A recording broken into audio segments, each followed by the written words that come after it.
किन्नर चुड़ैल। गोरखपुर नाम का एक गांव हुआ करता था। उस गांव में ज्यादा लोग नहीं रहते थे। उस गांव में एक गर्भवती विधवा औरत रहती थी।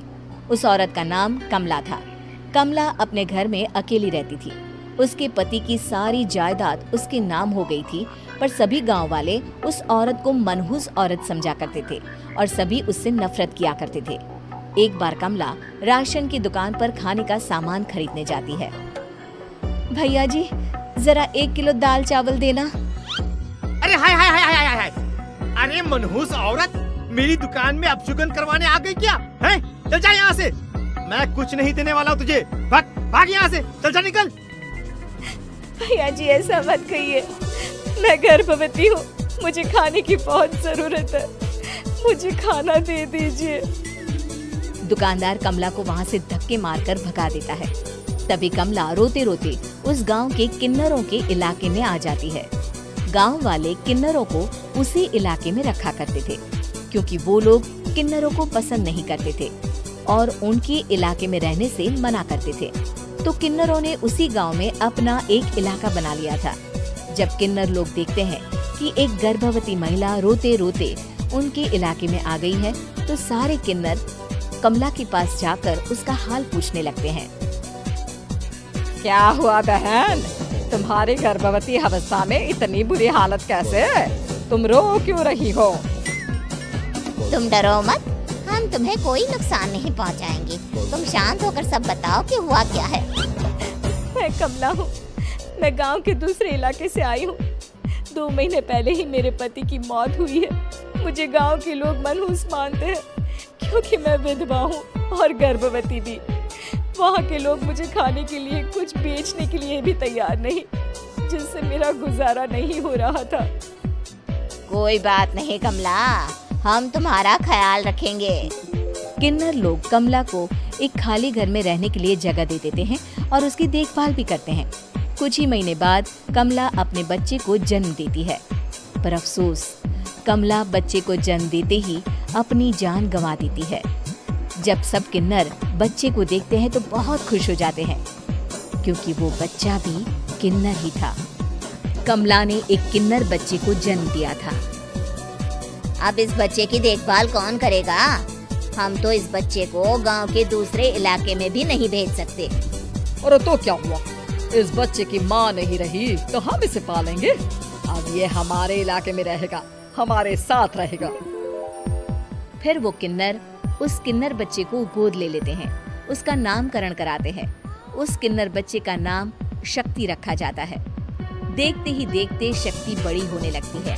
उसके रंग रूप बहुत सुंदर थे। वो बहुत सुंदर किन्नर दिखती है। एक दिन शक्ति एक किन्नर से पूछती है, माँ जी सुनिए ना, ये गांव के दूसरे इलाके में भी तो लोग रहते हैं, तो हम वहाँ क्यों नहीं जाते? हम उनसे अलग क्यों रहते हैं? शक्ति, क्योंकि वो लोग हमारे जैसे नहीं, वो लोग हमें पसंद नहीं करते, इसीलिए हम उनसे अलग रहते हैं। क्यों? वो हमें क्यों पसंद नहीं करते? मुझे एक बार उस इलाके में जाना है, मैं एक बार वहाँ जाकर घूम कर आऊँ। शक्ति, खबरदार, जो तू उस इलाके में कभी भी गई तो अपनी जान नहीं गंवाना चाहती तो उस इलाके में कभी कदम भी नहीं रखेगी, समझी? इतना कहकर वो किन्नर वहाँ से चली जाती है। शक्ति उस किन्नर की बात सुनकर बहुत रोती है। माँ जी, ऐसा कैसे कह सकती हैं? उन्होंने इतनी सी बात के लिए मुझे इतना डांटा। अब तो मैं उस इलाके में जरूर जाऊंगी। फिर एक दिन शक्ति गांव के दूसरे इलाके में चुपके से जाती है। ये लोग तो हमारे जैसे ही इंसान हैं, तो ये हमसे नफरत क्यों करते हैं? जब शक्ति उस इलाके में पहुंचती है तो गांव के सारे आदमी उसके रूप से मोहित हो जाते हैं। वो लोग ये अंदाजा नहीं लगा पाते कि वो किन्नर है। शक्ति की सुंदरता देखकर सारे गांव वाले उसकी तारीफ करने लगते हैं। तभी गांव का चक्कर लगाने गांव के जमींदार का बेटा हर्ष वहां पहुंचता है। हर्ष भी दिखने में बहुत सुंदर होता है। जब हर्ष ने शक्ति को देखा तो वो भी उससे मोहित हो गया, और जब शक्ति की नजर हर्ष पर पड़ी तो वो हर्ष को देखकर मोहित हो गई। आपको पहले कभी इस गांव में देखा नहीं। इस गांव में आप नए हैं क्या? जी नहीं, वो मैं बस। तभी शक्ति बोलते बोलते रुक जाती है और मन में सोचने लगती है, अगर मैंने इनको बता दिया कि मैं दूसरे इलाके से आई हूँ तो वो समझ जाएंगे कि मैं किन्नर हूँ, इसलिए मुझे इनसे झूठ ही बोलना पड़ेगा। शक्ति हर्ष को कहती है, जी हाँ, मैं इस गांव में नई आई हूँ, यहाँ अकेली रहती हूँ। वैसे आप कौन है? आप भी इसी गांव में रहते हैं? जी हाँ, मैं इस गांव के जमींदार का बेटा हूँ। आपको किसी भी चीज की जरूरत पड़े तो आप मुझे बता देना, मुझे अच्छा लगेगा। ऐसे ही शक्ति और हर्ष एक दूसरे से रोज मिलने लगते। वो दोनों अपने प्यार का इजहार करने एक दूसरे से मिलने जाते हैं। तभी शक्ति का पीछा करते करते एक किन्नर वहां आ जाती है। शक्ति, मैं तुमसे बहुत प्यार करता हूँ। मैं तुमसे शादी करना चाहता हूँ। क्या तुम मुझसे शादी करोगी? हाँ हर्ष, मैं तुमसे शादी करूँगी, पर मैं तुमको अपने बारे में एक सच्चाई बताना चाहती हूँ जो मैंने तुमसे छुपा कर रखी है। तभी उनके बीच में ही वो किन्नर आ जाती है। शक्ति, तेरी हिम्मत कैसे हुई ऐसा करने की? वो किन्नर शक्ति को खींचकर गांव के जमींदार के पास ले जाती है। हर्ष भी वहां शक्ति को बचाने के लिए पहुंच जाता है। जमींदार शक्ति और हर्ष के प्यार के बारे में सुनकर गुस्से में आ जाता है और शक्ति को गांव के बाहर निकालने की सजा देता है। शक्ति ये बात सहन नहीं कर पाती और कुएं में कूदकर अपनी जान दे देती है।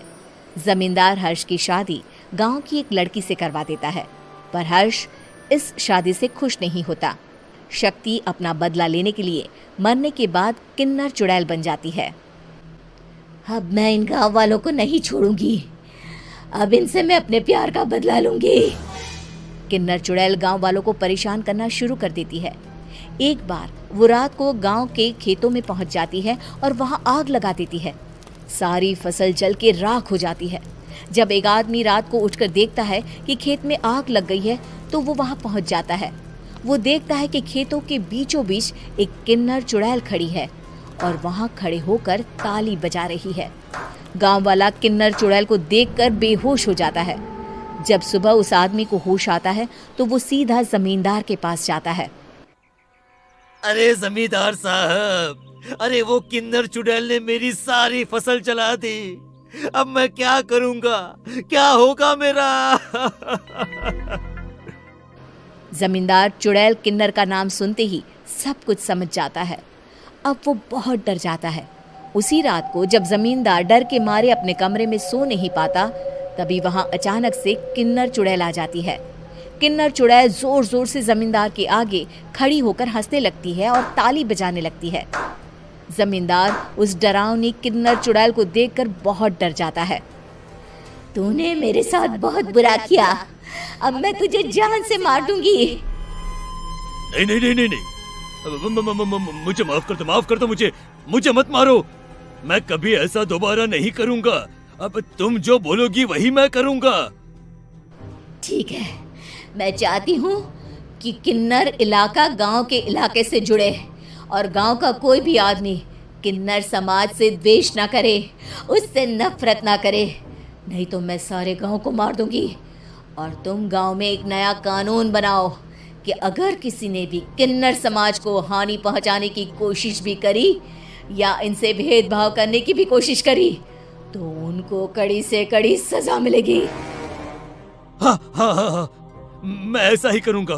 तुम जो बोलोगी वो मैं करूंगा, पर मुझे जाने दो प्लीज। तब वो किन्नर चुड़ैल वहां से चली जाती है। गांव का जमींदार किन्नर चुड़ैल का कहा मानते हुए दोनों इलाकों को एक कर देता है और नया कानून भी लागू कर देता है। तब से वहां किन्नर समाज और बाकी गांव वाले शांतिपूर्वक रहने लगते हैं।